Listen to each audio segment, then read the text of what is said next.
Hello po mga kapraps. Pupuntahan natin ngayon ang isang property na for sale. Ito ay matatagpuan natin sa bayan ng Pila, Laguna. So ito na po mismo ang property mga kapraps. Ito ay mayroon ng access ng kuryente at saka tubig. Tapos katabi lang po ng mismong kalsada, corner lot po ito mga kapraps. Mayroon din kasing kalsada dito. Tapos mayroon din, ito yung pinaka main barangay road. Ang direksyon na ito ay papuntang town proper ng Pila, Laguna. Yan mga kapraps. Nasa 8 minutes lang nasa town proper na tayo ng Pila. Okay. So marami ditong mga dumadaan papunta naman ng Nagcarlan. Kasi ang direksyon na ito ay papuntang Nagcarlan, papunta din po ng Liliw. So ito yung boundary mga kapraps ng property simula dito hanggang doon po. So ang kabuuang sukat nito ay 1.6 hectares. Ito ay titulado. Saan ito yung pinaka daanan papasok naman doon. Ito yung gilid ng property mga kapraps. Marami pa diyang mga property na dinidevelop na. Okay, baybayin po natin ang frontage mga kapraps. Ito naman yung mga kapit property, yung mga katabing property.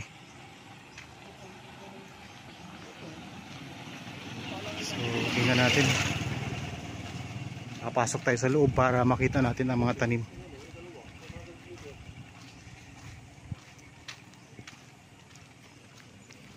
So ang Pila, Laguna ay katabi lang po ng bayan ng Santa Cruz. Malapit lang po sa Kalawan, katabi po ng Victoria.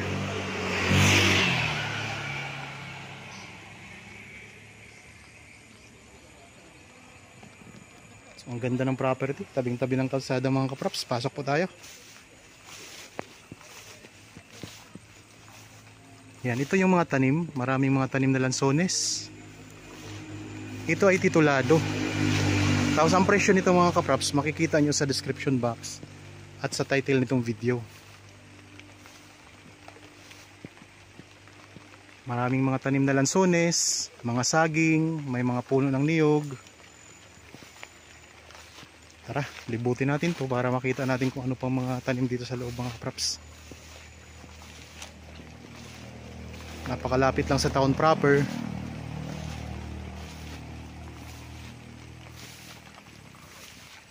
Patag na patag ang lupa. Dito medyo masukal pa mga kapraps. So konting tabas lang po dito. Tapos ayan ang mga lansones, kita tanaw naman natin dito. Yan mga lansones yan mga kapraps. So ito'y tinatabasan na, kaso lang kalahati pa lang po ang natapos. Dito sa part kasi na to, medyo masukal pa yan mga kapraps. Dito naman sa part na to, dito ang medyo hawa na. Kasi natabas-tabas na siya. So konting tabas lang kasi nito. Kitang-kita na yung ganda ng property.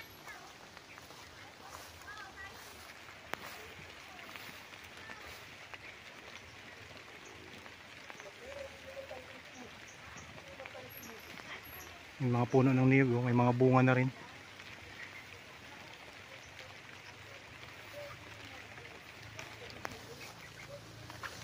Dito.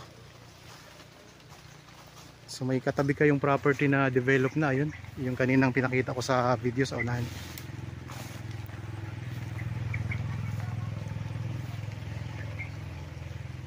Kung sakaling interested kayo sa property na ito, pwede nyo kaming kontakin sa mga contact details na makikita nyo po sa inyong mga screen. Meron po tayong Viber, cellphone number, Facebook Messenger, at saka meron tayong WhatsApp para po kung gusto nyo magtanong at may iba pa kayong detalye na gustong malaman, kontakin nyo lang po kami. Meron ding puno ng kaimito mga kapraps. Ayun, yan puno ng kaimito yan mga kapraps. Dito tayo lulusot sa isang kalsada na nasa gilid ng property. Ito yung katabi nyo na property.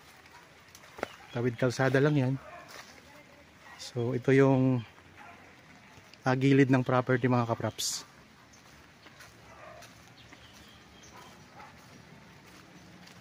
Patag na patag ang lupa. Pwede nyo pong i-subdivide. So kapag sinubdivide nyo, mas malaki po ang kikitain nyo dito.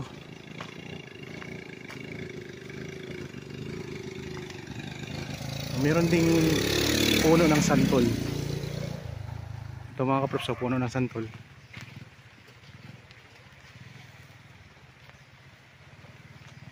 Sa mga viewers po na naghahanap ng property dito sa bayan ng Pila, pwede nyo po itong tingnan.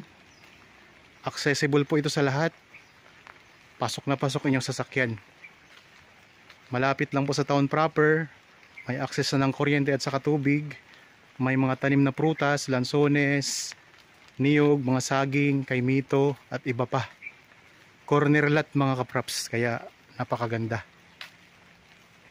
So ang distansya nga po sa town proper nito ay nasa 8 minutes drive lang, mismong nasa bayan na kayo ng Pila. Tapos malapit lang din po sa Nagcarlan at saka malapit lang din sa Liliw. Ganun din po sa San Pablo.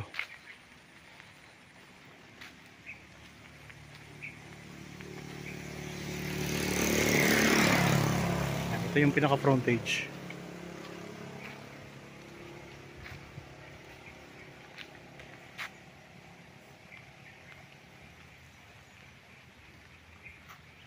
Okay, sana nagustuhan nyo po ang property na in-offer ko sa inyo ngayon. Para po sa bago pa lang sa aking channel at napadaan lang po dito sa aking channel, huwag nyo pong kalimutang mag-subscribe at pindutin na rin po ang notification bell para maging updated kayo sa mga bagong property na i-offer namin. Maraming salamat po, lagi tayong mag-iingat at God bless po sa ating lahat mga kaprops.